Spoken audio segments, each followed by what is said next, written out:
seuil de cette session, en plein mois sacré, je me tiens devant vous pour placer un mot encore sur le bilan d'activité de l'an 2023. Cette période de réflexion et de prière, mais également l'occasion de faire le point sur la réalisation et les défis. Pour commencer, je rends hommage à Dr Kamel Youssef Toumi qui a fait ses études aux États-Unis.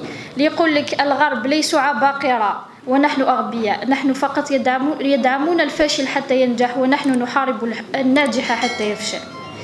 Cela résume une tonne d'histoires dans divers secteurs. Le manque quand même l'absence de motivation à activer le mode de liquidation.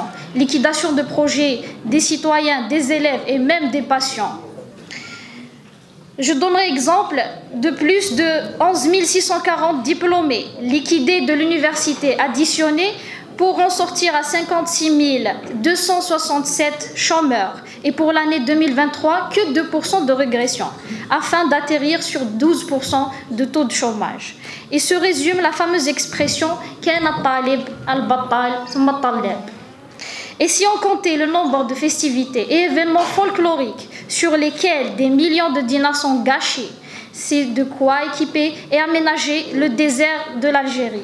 C'est de revoir les dépenses et veiller sur une gestion efficace des fonds disponibles. Dans le secteur de la santé, devons redoubler d'efforts pour assurer une meilleure accessibilité et améliorer des infrastructures. Dans ce sens, je demande à savoir où on est avec les 4 EPH de Wassif, Maqla, Ouagnou et Bni Douala, ainsi que le nouveau CHU. Au même moment, je souhaiterais attirer l'attention sur un point important. Le cas de l'EPH de Ouadia, il faut le combler avec une nouvelle acquisition et non pas s'appuyant sur la politique de déshabiller Saint-Paul et habiller Saint-Pierre. Vous avez réglé le problème à Ouadia et créé un autre à Azfoun. On est conscient des préoccupations légitimes et la lenteur des travaux et les procédures dans notre wilaya, en particulier les secteurs cruciaux.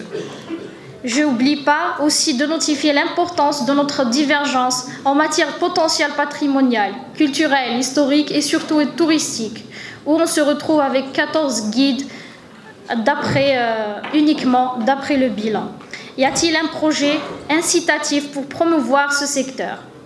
On conclut, si vous voulez, que la situation actuelle requiert une action décisive et coordonnée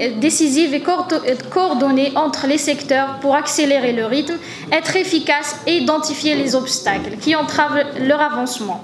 Je rappelle qu'en cette période sacrée, je vous appelle à doubler d'efforts et faire preuve de détermination pour surmonter les défis ensemble. Avec notre engagement collectif, nous pourrions les transformer en opportunités et réanimer le potentiel dans notre chère wilaya. Merci mademoiselle.